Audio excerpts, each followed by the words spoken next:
Welcome everybody to this week's podcast episode for the Financial Freedom for Physicians podcast. And as you know, we tout four types of freedom. The first is financial freedom. Second is time, location, emotional freedom. And today we have a very special guest. He's with the White Coat Investor, and his name is Andrew Paulson, and he's going to talk to us all about student loans, his company, how he helps doctors educate themselves about student loans, different financing, different repayment. So we met at FinCon, and we got to hang out with each other with the White Coat Investor team, and it was a pleasure to meet him. So now I'm trying to introduce Andrew to my audience. So welcome. Great. Thanks for having me, Christopher. Excited to be here.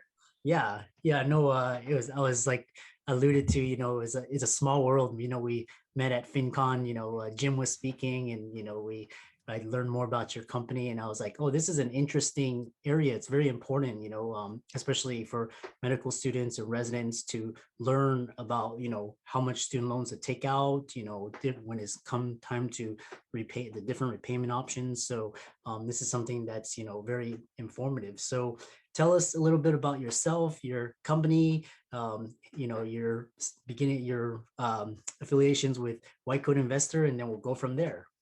Yeah, absolutely. So my name's Andrew Paulson. I co-founded the company studentloanadvice.com. I'm not a physician, but my wife is a nurse, so we have some healthcare background, and I, kind of started out in the business world, chasing a dream and chasing a passion of working in the investment industry, and worked on in the East Coast for a couple of years, kind of chasing that dream, and realized that I was really interested in working with individuals on, figuring out retirement and their finances. So, back in business school, that was something that I really loved doing, was talking about the stock market and how to, manage your money. And then I had moved into a role where I was helping organizations make investment decisions, but I really wanted to get back into a position where I was working more individual with people and consulting or advising.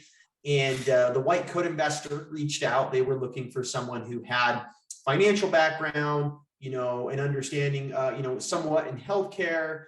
And I really fit the role. And I was looking to jump into an entrepreneurial opportunity. And so I co-founded the company called studentloanadvice.com with the White Coat Investor, just because they had seen, as this is it's a great financial literacy platform for physicians, dentists, and really healthcare professionals broadly, and lots of high earners. But, they had seen that in terms of student loans, there's a lot out there, and there's so many nuances to it.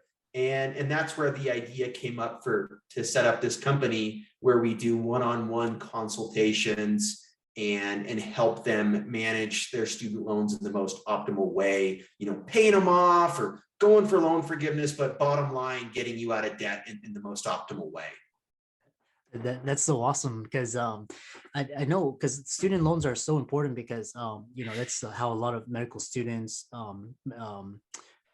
DOs, dentists, they finance their education. And it's really important to understand that, because when I was going through medical school, the only option you had, this was back in 2007, the only options you had were to consolidate all your loans, refinance it, and lock in a rate. But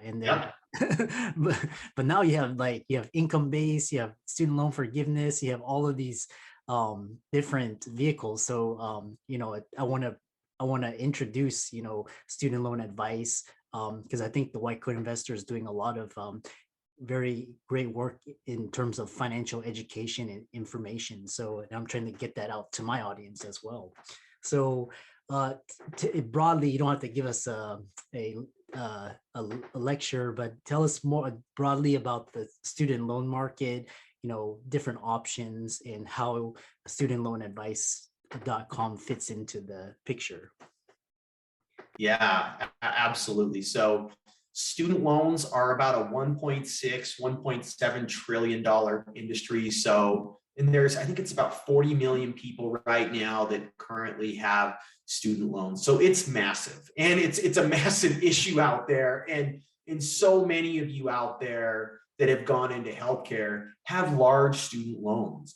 And not only do you have, large student loans, but you have a complex payoff process where, for a long period of time, you were in your professional degree program, earning your medical degree or your dental degree. And then after that, you go into this, your residency and your period of training. And they're asking for you to start paying on those $300,000 student loans that you took out for medical school. And that's a tough pill to swallow. And like what you were saying, when you graduated back in 07, the 08 area, the only option was to just private refinance those and start paying, throwing lots and lots of money every single month at those student loans, which is really difficult when you're making $50,000 or $60,000 as a resident.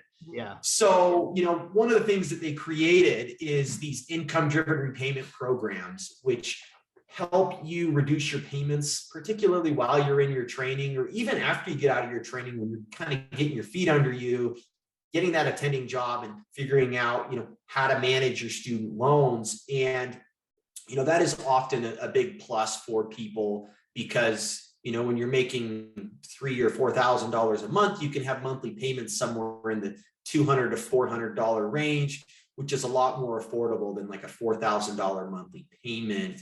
And, so we walk through all the different repayment plan options that are at your disposal and how to choose them, because if you're single, or it tends to be pretty straightforward on how to manage your student loans, particularly when you're in your training. But then if you're married or your spouse has student loans, that's where it can get more complex, and where, it's picking the right repayment plan is extremely important. And it can be, $1,000, you could lose thousands of dollars if you pick the wrong repayment plan. So we help people kind of navigate that process. And, there's not only this refinancing and paying them off kind of the old school way, as our parents had told us growing up. There's a multitude of loan forgiveness options as well that are particularly available to physicians. One of the loan forgiveness programs is called Public Service Loan Forgiveness. And that's a large forgiveness program that's available and out there. So in one of our one-on-one consultations, we go through all your repayment options, understand, your student loans, and help you kind of draw out and sketch an optimal plan for getting them done. Yeah, that's a great overview. So it sounds like right now there's a plethora of options. And so if for example, if a graduating medical student, they have, anywhere $300,000, $400,000 in student loan debt, what are some of the common mistakes or pitfalls that they make, that you see commonly when working with clients? Yeah, so one of the first ones is they don't realize that so many of those student loans that you took out in medical school, they start growing the minute that you take them out. So the ones that you took out when you were a first year medical student all the way up until your fourth year, the minute those come out, they start accruing interest because they're typically unsubsidized student loans. So that's the first issue, is just a misunderstanding of that they start growing right away.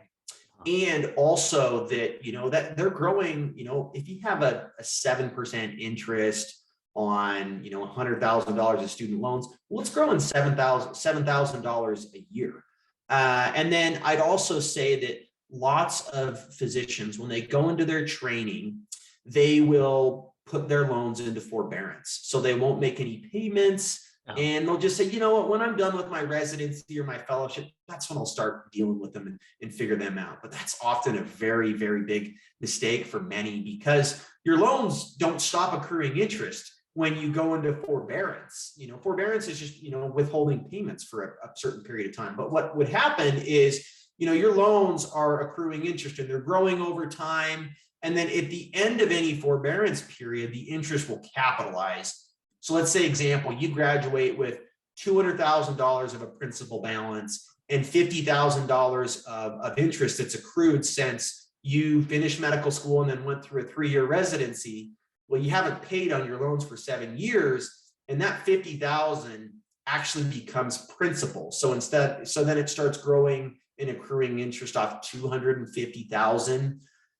So that's one mistake that I often see is people going into forbearance because they see that big payment when they go into their training and they can't afford that. But what you can do is you can look into an income-driven repayment program, and the payments are very affordable. And for a lot of people in your intern year, you're going to have $0 payments, assuming that you didn't make anything when you were an MS4. Your last year of medical school, highly unlikely that you were working, when you're going around doing interviews. But the other thing that it benefits you enrolling in an income-driven repayment program is it also keeps the door open for loan forgiveness tracks. So there's two main loan forgiveness tracks. One of them is public service loan forgiveness, which occurs after 10 years of working. And there's another one called taxable forgiveness, which is 20 or 25 years. And I mainly see physicians doing the public service loan forgiveness track. And if you just enroll in, one of the income-driven repayment programs, let's say for your 3-year residency, you could get payment count for 3 years towards that program, and it keeps the door open for that path. So that's another big issue is, if you end up working in a non-for-profit or a 501c3, or you work in academia, when you finish your training, you've missed out on a huge opportunity if you weren't making payments in one of those income-driven repayment programs, because you could be well on your way reaching the 10 years of required payments to get your loans forgiven tax-free through that program.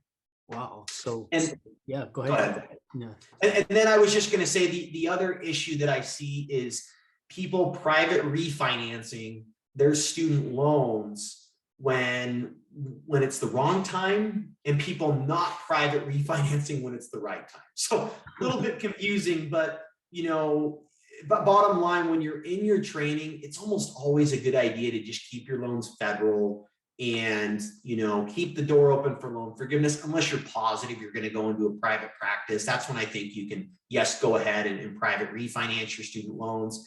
And the other thing, if you took out some private student loans when you were in your undergrad or, any, medical school, you should look to private refinance those when you graduate and you're starting to get a paycheck as a trainee, and also when you become an attending, because you can typically get that interest rate down from where it is when you were in school. And that's another issue that I see is people are carrying too high of interest rate balances well into their training and attending years. Wow. So yeah, you've actually did a really nice summary and overview. And so it sounds like, it's good to have someone that medical students, can go to, through either blogs or, podcasts and videos. And then it sounds like you offer a lot of wealth of knowledge and advice. So it sounds like don't do it alone, talk to somebody, talk to a lot of people, figure out what your options are, and then make the best decision. Because it sounds like, a lot of these have a, huge financial impact. So what's the best way for people to contact you and to get a hold of you? Because I know a lot of people are interested in your services and what you do and what you offer. Yeah, so our website, studentloanadvice.com, has a contact us tab. You can also reach me at andrew@studentloanadvice.com, is a great way to connect with us. That way you can kind of dig in and get a feel for what we do. If you're curious, we have a blog, we have some posts and some resources that you can do. But if you're confused beyond that, or you think you're on the right track and just want to make sure that you're doing it in the most optimal way, feel free to touch base with us, and we'd love to help you out. Yeah. And to the audience, I hung out with Andrew and his entire team, and they're all great people, great guys, and they just offer a lot of wealth of knowledge. So I'll be sure to put all of your contacts and resources in the show notes. But thanks so much for that. I think you gave a really good overview, and a lot of people are gonna reach out to you. So hope to have you on future episodes when we talk about student loans and credit and different types of advice. Would love to do that, Christopher. It was a pleasure talking to you today.